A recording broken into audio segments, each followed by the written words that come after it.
Hi hello आणि नमस्कार मंडळी, कशा आहात सगळेजण. तर हे बघा, पिल्लूला ना सोडून येताना ना मला सगळ्या काही भाज्या घ्यायच्या होत्या आणि मग मस्तपैकी ना छान छान अशा सगळ्या मी दिसेल त्या भाज्या घेतल्या, कारण माझं खूप सगळं साहित्य संपलं आहे. आता महिना एंडिंग तर आला आहे, पण आम्ही ह्या 2 महिन्यामध्ये ना किराणा भरला आहे आणि ना असं म्हणजे काय दुसरं साहित्य भरले, कारण की लागतच नव्हतं, होतं घरात सगळं साहित्य, त्यामुळे भरलंच नव्हतं.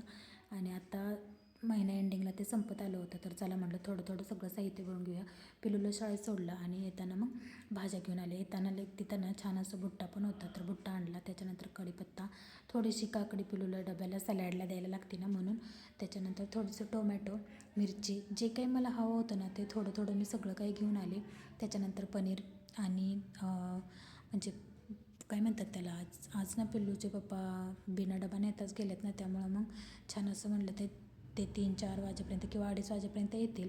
म्हणून आता मस्तपैकी म्हटलं छान भाजी बनवावी पनीरची, आणि पिल्लू पण 1:30 वाजेपर्यंत येतो. म्हणून त्याने ना सकाळीच मला फरमाईश केली की मला मसाले भात पाहिजे आणि त्याच्यामध्ये तेजपत्ता अजिबात टाकायचा नाही. तर चला म्हटलं आता पिल्लू पण येईल 1:30 वाजेपर्यंत, तोवर सगळी कामं पटापट आवरून घ्यावी. माझ्याकडे 3च तास असतात, त्याच्यासाठी पटापटापटा सगळी कामावरून घेतली.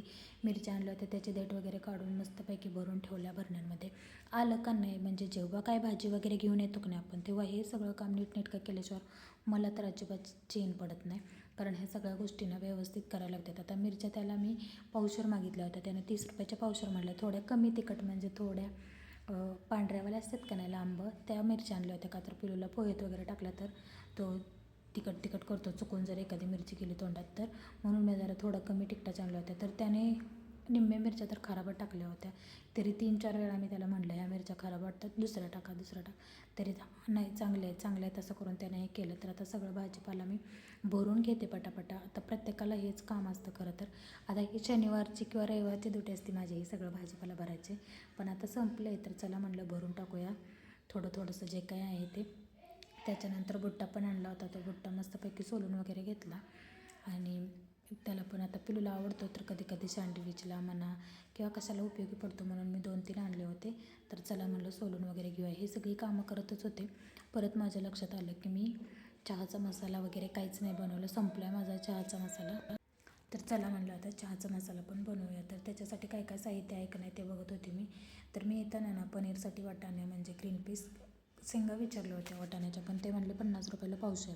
मग पावशेरमध्ये शेंगा सकट टरपला सकट किती वजन होईल, म्हणून मी जास्त त्याच्या भानगडीत पडले नाही. मी डायरेक्ट ग्रीन पीस घेऊन आले 25 रुपयाचं पॉकेट. परत त्याच्यानंतर 1 लिटर गोकुळचं दूध आणि जे काही मसाले मला लागणार होते ते सगळे आणले. आणि सगळं भाजीपाला बघा मस्तपैकी व्यवस्थित भरून आता क्लीन करून मी हे घेणार आहे. त्याच्यानंतर आता पिल्लूची फरमाईश आहे ना मसाले भात, तर आता मला वाटतं काही कमी 11:30 11:15 वाजत आलेत माझं हे सगळं कामावरूच, तर म्हणजे 11:30 पकडून चला. तर हे सगळ्या भाज्या वगैरे चिरूस तर 12 वाजतील, आणि तो यायच्या दरम्यान म्हणजे 1:30 वाजेपर्यंत माझं भात वगैरे मसाले भात सगळं बनवून होईल. त्याच्या अंदाजानुसार मी हे सगळ्या गोष्टी करायला घेते. आता बघू काय होतं आहे, होतं आहे की नाही होतं आहे. कारण काय होतं माहिती आहे का, त्याला आणायला जायचं म्हणलं आणि गॅस चालू ठेवायचं म्हणलं तर, कारण खूप वेळ लावतात टीचर. कधी कधी लवकर पाठवतात, कधी कधी उशिरा पाठवतात. जसे पालकं येतील ना तसे ते पाठवत राहतात. त्याच्यामुळं मग नको म्हणलं आपण अगोदर हे करून घेऊया, काय सगळं भात वगैरे मस्तपैकी बनवून घेऊया आणि मग त्याच्यानंतरच्या सगळ्या गोष्टी करूया. आता हे कचरा भरण्यासाठी मी प्लास्टिकची बॅग तिथं फ्रीजमध्ये आणायला गेले, तर मला हे ना आवळाचं सापडलं. मी 2-3 दिवस झालं शोधत होते आवळा खावा वाटत होता म्हणून, तर ते सापडलं नाही आणि आता अचानक सापडलं. तर चला म्हटलं खाऊन घेऊया. माझं तर असंच असते, काम करत करत तोंडात काय नाही काय टाकत असते मी. तुम्ही पण असंच करता का नक्की सांगा. आता पिलूची फरमाईश आहे म्हटलं तर केलीच पाहिजे. तर येताना ना मी छान असा बिर्याणीचा कोणता बासमती काहीतरी असा मी 100 रुपये किलोमधला तांदूळ आणला होता, अर्धा किलो. तर चला म्हणलं बनवून घेऊया. सगळ्या भाज्या कट वगैरे करून घेतल्या आणि आता मसाला बनवायचा होता चहाचा, कारण तो संपला या. आणि ते सगळ्यात महत्त्वाचं आहे, बाकीचं काही महत्त्वाचं नाही, कारण त्याच्यावर आपलं सगळं हे आहे ना, म्हणतात का नाही. तर आता म्हटलं चला थोडंसं गाजर पण त्यामध्ये टाकून घेतलं, शिल्लक होतं मला दिसलं तिथं म्हणून. आणि आता मसाला बनवायला घेऊया. गाजर हे कट करून घेतलं मी. हे खूप दिवस झालं गाजर म्हणजे फ्रीजमध्ये राहून गेले. पिलूनं कट करून ठेवलेलं, त्याच्या मनाला आलं ना मग तो कधी कधी खाऊन घेतो, नाहीतर मग तसंच राहून जातं. तर गाजर हे कट करून घेतलं. आणि आता चहाचा मसाला का बनवायचा, पावसाचे दिवस आहेत आणि छान मस्त असा स्मेल, म्हणजे आल्याचा वास येणारा छान घमघमाट सुगंध येणारा मसाल्याचा चहा आपल्याला सगळ्यांना आवडतो.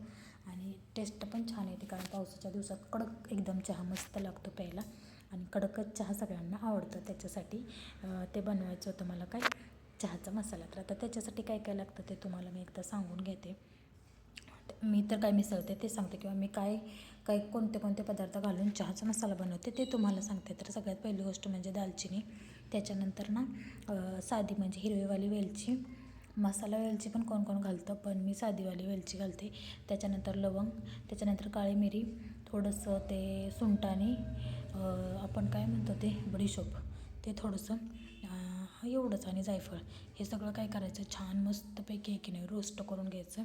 थोड्याशाच गोष्टी घ्यायच्या. अगोदर तुम्हाला म्हणजे आवडतो की नाही मसाला त्याच्यानुसार, नाही तर तुम्ही एक पावशेर असं घ्यायला, आणि मग परत तुम्हाला नाही आवडलं, एखाद्याला टेस्ट वेगळ्या लागतात. म्हणजे प्रत्येकाची चव एकच असेल, किंवा प्रत्येकाला एकच चव आवडेल असं नसतं, किंवा सगळ्यांना एकच टेस्टचा चहा पसंत येईल असं पण नसतं. कोणाला जास्त आलं लागतं, कोणाला कमी आलं लागतं, किंवा कोणाला काय म्हणजे गोड लागतो, कोणाला बिना साखरेचा लागतो. म्हणजे प्रत्येकाची चॉईस खूप वेगळ्या असतात. तर आता आधी मी ह्याला भाजून घेते, आणि मग त्याच्यानंतर तुम्हाला दाखवते मी बारीक करून.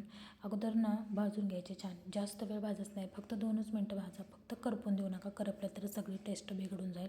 एकदम आपण काय म्हणतो त्याला ह्याच्यासारखं एकदम अलगद भाजतो की नाही आपण गरा वगैरे न करपून देतात, तसं सतत त्याला हलवत राहा 2 मिनटं, आणि 2 मिनटानंतर तुम्हाला भाजताना त्याचा स्मेल येईल जायफळचा याचा, कारण खूप छान सुंदर वास येतो त्याचा. आणि मग काय भाजून घेतल्यानंतर ना बारीक करून घ्या थोडंसं आधी, म्हणजे ओबडधोबड बारीक करून घ्या. आणि त्याच्यानंतर ओबडधोबड बारीक करून झालं की जास्त म्हणजे पावडर टाईप बनत नसेल, किंवा तुमच्या मिक्सरच्या भांड्यामध्ये ते बारीक होत नसेल, तर ते बारीक होण्यासाठी एकदम पावडर टाईप पिठासारखं, तर थोडीशी चिमूटभर किंवा मूठभर साखर टाका त्यामध्ये. बघा ते एकदम मस्त आणि छान असं बारीक होतं. तुमच्या हिशोबानं तुम्हाला जेवढी साखर टाकायची तेवढी टाकू शकता तुम्ही. तर हा मसाला आहे ना मी सारखा आमच्या चहाला बनवत असते. आणि आता ना हा बनवून घेते मी, आणि मग तुम्हाला सांगते की उद्याच्याला चहा बनवताना म्हणजे तो कधी मिसळायचा, चहा उकळायच्या अगोदर मिसळायचा की चहा उकळल्यानंतर मिसळायचा, किंवा चहापत्तीसोबतच टाकायचा, याची सगळी डिटेल माहिती मी तुम्हाला उद्याच्या भागामध्ये देईन. कारण एवढा सगळा मोठा व्हिडिओ होईल, आणि आत्ता मला सध्या पिलूला आणायला जायचं आहे, कारण खूप टायमिंग पण होत आले. तर मी उद्या तुम्हाला नक्की सांगेन याच्यामध्ये सगळ्या गोष्टी. तर हे बघा थोडंसं ओबडधोबड वाटून घेतलं तुम्ही आधी, त्याच्यानंतर ना थोडं त्यामध्ये साखर टाकली, आणि आता बघा तुम्ही एकदम गंधासारखी पावडर बनते. त्याला अजिबात चाळायची सुद्धा गरज लागत नाही, एकदम मस्त असे. हे बघा, आणि पॅकिंगमध्ये तुम्ही ठेवू शकता. तुमच्या हिशोबानुसार तुम्हाला जेवढी टाकायची आहे तेवढी तुम्ही पावडर त्यामध्ये टाकू शकता. तर असा काहीसा होता माझा व्हिडिओ. कसा वाटला नक्की सांगा, आणि चॅनलला प्लीज नक्की सपोर्ट करा आणि सबस्क्राईब करा.